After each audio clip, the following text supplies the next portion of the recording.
Tu és digno. Glória ao teu nome.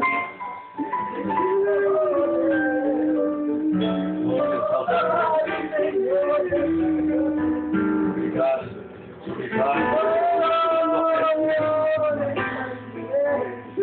Obrigado. Obrigado pelo teu falar, ó Deus, nosso coração. Obrigado pelo seu tocar. Glórias ao teu nome. Meus irmãos, na paz do Senhor.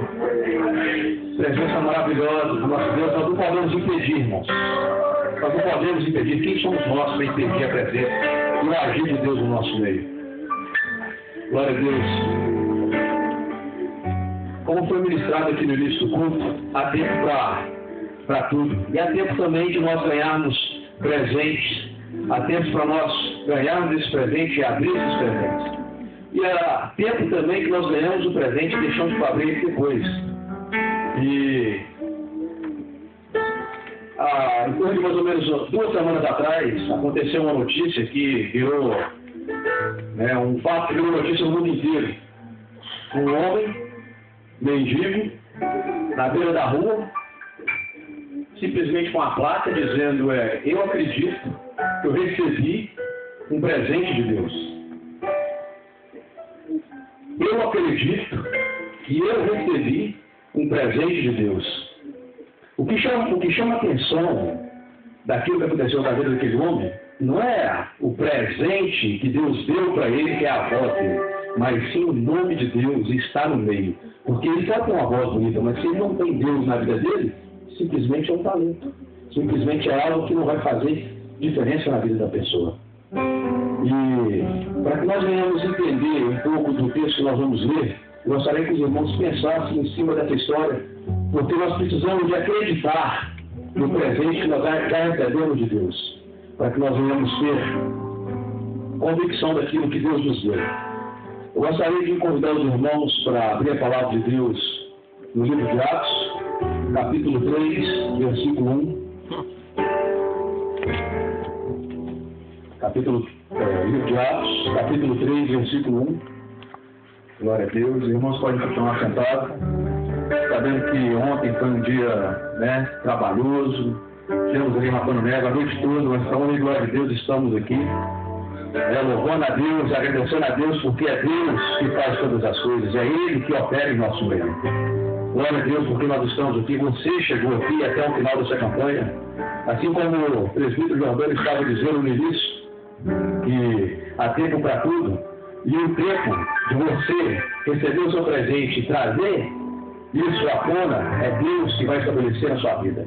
É Deus que vai estar amadurecendo isso na sua vida.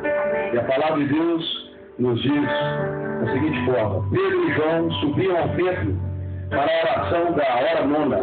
Era levado um homem coxo de nascença, o qual punham diariamente à porta do templo chamada Formosa, para pedir esmola aos que entravam. Vendo ele a Pedro e João, que iam entrar no templo, implorava que eles dessem alguma esmola. Pedro, fitando juntamente com João, disse: olha para nós. Eles olhavam atentamente, esperando receber alguma coisa. Pedro, porém, lhe disse: não possuo nem prata, nem ouro, mas o que tenho, isso te dou. Em nome de Jesus, Cristo o Nazareno, anda. E tomando-o pela mão direita, o levantou. Imediatamente os seus pés e tornozelos se firmaram, deu um salto, se pôs de pé, passou a andar e entrou com eles no templo saltando e louvando a Deus. Glória a Deus. Para que nós venhamos entender a ideia da mensagem, é necessário nós entendermos a história da vida de Pedro. Quem foi Pedro? Por que Pedro estava agindo dessa forma nesse momento? Mas quem foi Pedro? Quando nós passamos a olhar e a estudar a vida de Pedro e João, que Pedro estava juntamente com João, Pedro foi um pescador, e nós vamos analisar que assim como Pedro, nós também temos uma vida semelhantemente com a dele. Não com tudo que aconteceu com ele, mas de alguma forma nós encaixamos a nossa vida com algumas coisas que aconteceram na vida de Pedro. Pedro foi pescador antes de Jesus chamar ele para ser discípulo. Nós também, um dia nós estávamos no mundo e Jesus nos chamou e nós aceitamos esse convite.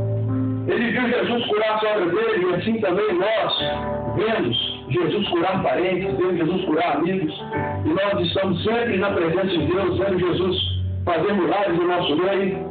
E Pedro também viu Jesus e participou do milagre dos pães, com os peixes, a multiplicação dos pães com os peixes.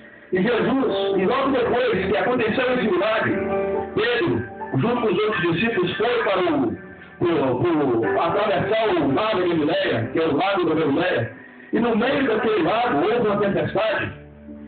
E Pedro também teve uma experiência que ele chegou a ver a Jesus, só que ele não conheceu Jesus naquele momento. Até então ele achava que era uma assombração.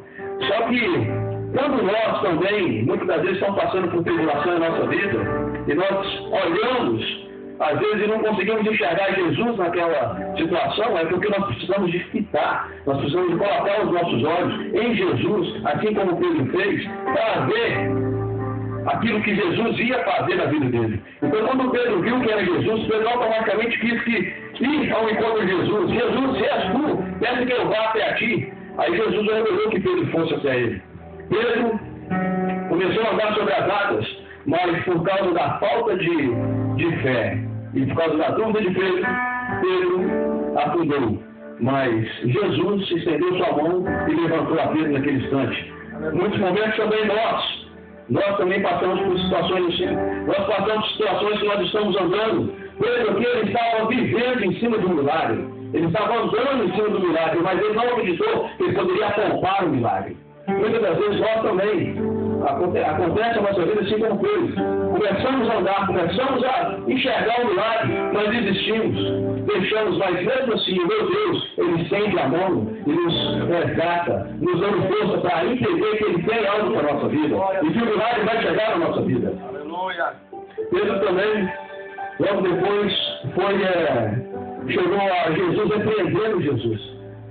Pedro chegou a um ponto que ele estava achando que ele poderia falar com Jesus, que Jesus tinha que fazer, que Jesus não poderia morrer, que Jesus não poderia ressuscitar no terceiro dia, e Jesus repreendeu ele. E nós também, de vez em quando, nós achamos que nós podemos dar a Jesus certas ordens ao nosso favor. E Pedro também, quando Jesus estava para pedir, quando Jesus foi ao jardim do Éden para orar, Jesus precisava ali da oração dos discípulos, Jesus precisava ali que os discípulos estivessem vigiando com Jesus.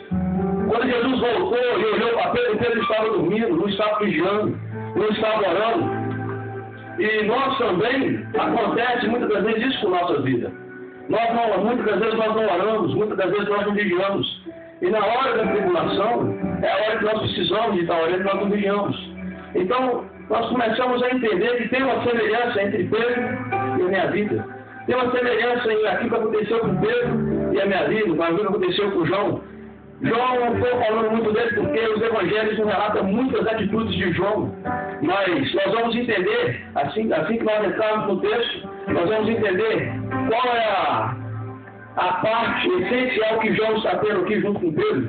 E Pedro também, depois que Pedro fez tudo isso, que Pedro duvidou, que Pedro andou com Jesus, viu os milagres, depois de tudo aquilo que Pedro estava fazendo, andando com Jesus, vendo tudo acontecer, e mesmo assim de vez em quando ele caía, ele tropeçava, e a gente olha para ele e fala assim, uau, então acabou, Pedro fez tudo de errado, errou como eu, pecou como eu, né? E por nada mais pode acontecer na vida de Pedro. Mas quando a gente acha que nada mais vai acontecer na vida de Pedro, Pedro pega e ele nega Jesus. E nega Jesus não uma vez, nega Jesus por 3 vezes. E nós também, de vez em quando, nós entendemos que nós não precisamos de Jesus. Às vezes no trabalho nós temos vergonha, às vezes na escola, em casa, na rua, nós temos vergonha de falar que nós também somos servos de Deus. Às vezes no início da caminhada, às vezes uma situação pode tornar constrangedora quando você está no meio de pessoas, essas pessoas, todas elas não são crentes, são pessoas que estão falando de um certo tipo de assunto e perguntam para você, por que você não conversa, não entra no nosso meio? Aí você, não, eu quero ficar na minha, não quero falar nada. Às vezes você tem vergonha de falar que você é servo de Deus. E nós devemos entender que nós precisamos falar isso. Mas, olhando para isso tudo que aconteceu na vida de Pedro, E semelhantemente acontece também na nossa vida. Nós podemos olhar para a gente fazer a seguinte pergunta: como que um homem que passou por todos esses acontecimentos pode estar fazendo isso aqui nesse texto que nós lemos? Pedro errou, assim como eu, como você. Pedro duvidou, assim como eu, como você. Pedro negou em Jesus, assim como algumas vezes eu e você pode ter negado em Jesus, de uma certa forma. E Jesus usava Pedro. Aquele texto quando Jesus fala que quando Pedro encontra aquele aleijado, fica os olhos daquele aleijado e fala com ele assim: eu não tenho prata e não tenho ouro, mas aquilo que eu tenho eu te dou. Nesse momento a gente poderia entender que, nesse momento aqui, nós estamos achando que Pedro, a ênfase aqui está sendo um milagre.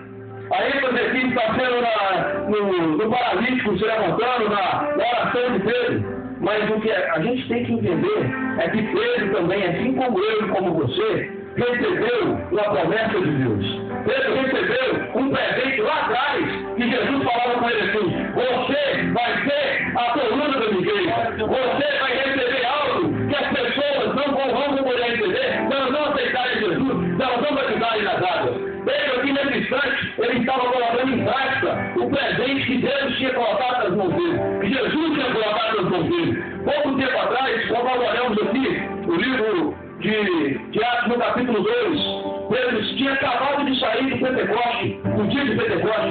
Pedro estava ali esperando um homem que errou, um homem que passou por tudo aquilo, um homem que duvidou, um homem que negou Jesus, e estava logo na frente, acreditando que a promessa do Espírito Santo ia descer sobre a vida daqueles que esperavam, ia ser selado com o Espírito Santo e ia começar a fazer a obra de Deus. Sabe o que Deus está falando comigo? Sabe o que Deus está falando para você? Aquilo que era passado, Deus vai dessa porta. Glória a Deus. Aleluia. Exaltado é o seu nome, Senhor.